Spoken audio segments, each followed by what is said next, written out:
नमस्कार, आप देख रहे हैं पूर्वा टाइम्स। हमारी चैनल की खबरों को देखने के लिए लाइक और सब्सक्राइब जरूर करें। विकास खंड बांसगांव के ग्राम पंचायत कोठा की ग्राम प्रधान सरस्वती देवी के पति एवं प्रधान प्रतिनिधि प्रदीप सिंह से गांव के विकास कार्यों को लेकर चर्चा की गई। इस दौरान उन्होंने बताया कि कई ऐसे विकास कार्य हुए हैं जो ऐतिहासिक हैं। गांव के विकास की कड़ी में बहुत सारे कार्य कराए गए हैं। सरकार की सभी योजनाओं का लाभ अंतिम पात्र तक पहुंचाने के लिए संकल्पित हूं। गांव के लोगों को सभी सुविधा मिले, एक आदर्श गांव बने, इसके लिए प्रयासरत हूं। आगे देखें उन्होंने क्या कहें।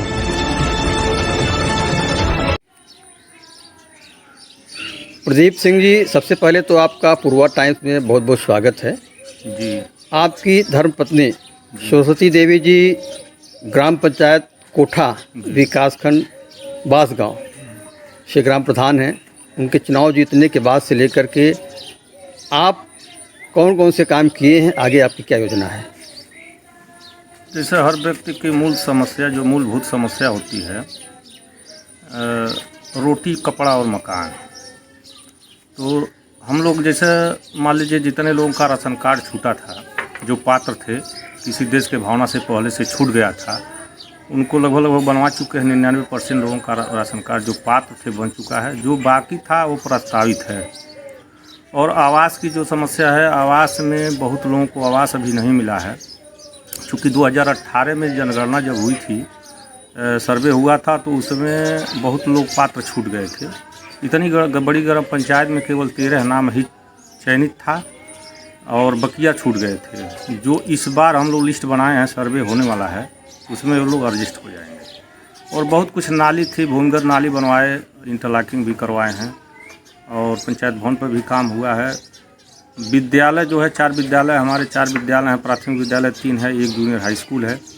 तीनों विद्यालय में संख्या कम है लेकिन पढ़ाई ठीक ठाक चलती है और मेनू के हिसाब से बच्चों को भोजन मिलता है।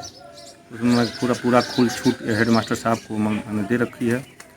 और अगला हमारी सोच थी कि मतलब एक हमारे ग्राम सभा में अंत्येष्टि बन जाए, लेकिन ज़मीन न रहने के नाते, नवीन प्रति न रहने के नाते हम लोग नहीं बनवा पाए। और एक खेल मैदान की ज़मीन है, उस पर हम लोग काम कर रहे हैं।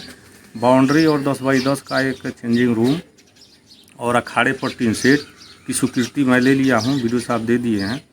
और वहाँ एक जिम भी बनवाना चाह रहा हूँ। जिम प्रस्तावित है और विधायक से बात भी चल रही है। हो सकता है इस सत्र में वो भी स्वीकृत हो जाए। प्रदीप जी, विद्यालय के कायाकल्प को लेकर के आपने कौन कौन से कार्य कराए हैं? विद्यालय में, जिस विद्यालय में शौचालय टूटे फूटे थे उसके बनवाए हैं। जहाँ नहीं था वहाँ नया निर्माण हुआ है। और किचन उचन की व्यवस्था ठीक ठाक कर दी है हम लोग। अंदर जहाँ टाइल्स नहीं लगा था, टाइल्स उस लगवा करके ठीक ठाक कर दिए हैं। और जो विद्यालय ध्वस्तीकरण थे उसको मरम्मत भी की गई है। और पंचायत भवन आपको किस हालात में मिले थे, उसमें कौन कौन से कार्य करवाने पड़े? उस समय जैसे पुराना ही बिल्डिंग थी, उसको मरम्मत करवाए हैं और टाइल्स लगा है। और एक कच्ची नया निर्माण भी हुआ है, CSC केंद्र बना है, वो भी अपना सब वायरिंग वगैरह, पानी वानी व्यवस्था सब हम लोग समरसेबल ऊपर करा दिए हैं।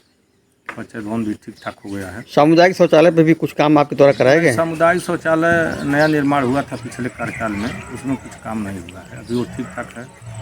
आंगनवाड़ी सेंटर आपके वहाँ कितने चलते हैं, उस पर कौन कौन से कार्य कराए गए? आंगनबाड़ी एक तो 2012-13 में नया बना था भलुआन में, प्राथमिक विद्यालय पर।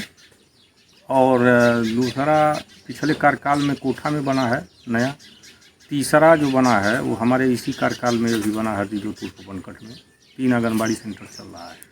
प्रदीप जी, मनरेगा मजदूरों को काम देने की दृष्टि से आप चक्रोड़ जो बनवाए हैं, वो अब तक कुल कितने किलोमीटर चक्रोड़ बन गए? चक्रोड़ लगभग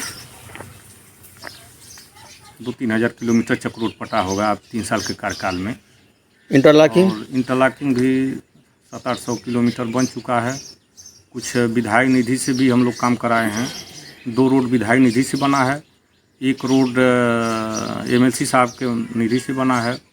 और लगभग 300 मीटर रोड जिला पंचायत मंजू सिंह के माध्यम से भी बना है। और कुछ पोखरे के सुंदरीकरण भी हुए हैं। जी, सुंदरीकरण हुआ है। पोखरी जैसे साधारण खुदाई तो कई पोखरे की हुई है, लेकिन जो अमृत सरोवर योजना के तहत काम हुआ है वो एक पोखरे पे हुआ है भरवलिया में, जिसमें पक्का काम में जैसे 40 मीटर सीढ़ी बनी है और उसमें 2-3 लाइट लगना है, भी लगवाना है और ब्रेंच वगैरह। जल निकासी की क्या व्यवस्था है आपके वहाँ? जल निकासी तो हमारे यहाँ कहीं पानी का जल जमाव नहीं होता है। नाली वगैरह कुछ बनी है?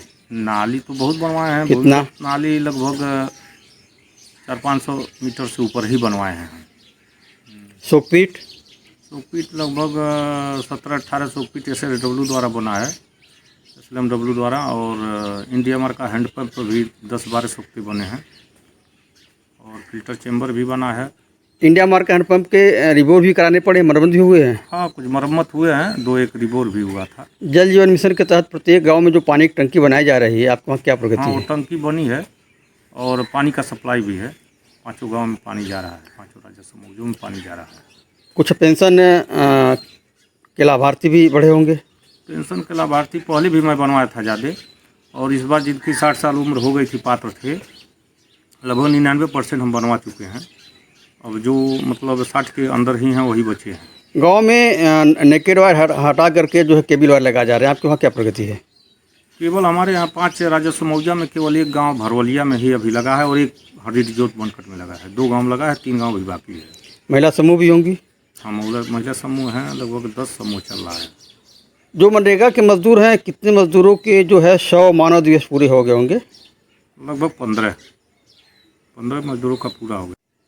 जब आपकी धर्मपत्नी चुनाव के मैदान में थी और आप जनता के बीच में जा रहे थे, तो उस समय आपके क्या सपने थे गांव को लेकर के? सपने तो यही रहते हैं कि मान लीजिए शिक्षा क्षेत्र में अच्छा काम हो, विद्यालय अच्छा चले, ताकि बच्चे अच्छे निकलें पढ़ लिख करके, और कम पैसे में जो गरीब लोग हैं वो लोग पढ़ा लिखा लें अपना, प्राइमरी से जूनियर हाई स्कूल से, सरकारी विद्यालय से। प्राथमिकता ये भी रहती है। दूसरा चीज़, मान लीजिए जिनको राशन जिनका नहीं बना था, जो गरीब पात्र छूट गए थे, उनको बनवाना था, वो भी बन चुका है लगभग। और यही आवास में दिक्कत है। आवास चूँकि सरकार 5 साल पर सर्वे कराती है और बीच में अगर कोई छूट जाता है तो 5 साल उनको मिल नहीं पाता है। दूसरा विकल्प केवल दैवीय आपदा है। जब उनका मकान चारों तरफ गिर जाएगा तब उनका दैवीय आपदा में रिपोर्ट लगेगा, तब उनको मुख्यमंत्री आवास योजना के तहत मिलता है। उसके बीच में वो पा नहीं सकते हैं। यह सरकार की योजना यही नहीं समझ बात आती है कि हर साल सर्वे करना चाहिए, जो लोग छूटे हैं तत्काल उनको देना चाहिए। प्रदीप जी, किस रूप में आप अपने गांव को विकसित करना चाहते हैं? अब विकास, मान लीजिए विकसित सभी लोग की इच्छा रहती है, हर प्रधान की इच्छा रहती है कि हम अधिक से अधिक हर क्षेत्र में काम कर दें, शहर की तरह गांव में भी विकास हो जाए, हॉस्पिटल हो जाए, अच्छा विद्यालय हो जाए और रोजगार भी गांव में ही मिले। यही सब सोच रहे थे। कुछ स्ट्रीट लाइट भी लगे हैं क्या? सिलाई लगी है। कितने? लगभग 120 light. High mast? High marks नहीं लगे। ब्लॉक प्रमुख, जिला पंचायत, सांसद, विधायक, MLC से भी कुछ काम मिले हैं आपको? हाँ, प्रमुख जी भी बनवाए हैं। हमारे यहाँ 300 मीटर इंटरलॉकिंग लगभग बनवाए हैं और 100-150 मीटर लगभग होम पाइप डलवाए हैं। और विधायक निधि से 150-150 मीटर का 2 रोड बना है, CC रोड। और MLC साहब CP चंद के माध्यम से भी 150 मीटर का CC रोड कोठा में बना है, अभी जल्द ही बना है।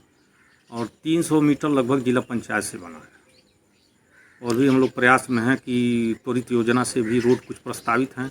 PWD विभाग से भी 2-1 रोड प्रस्तावित हैं, अभी टेंडर नहीं हुआ है। धन्यवाद। धन्यवाद।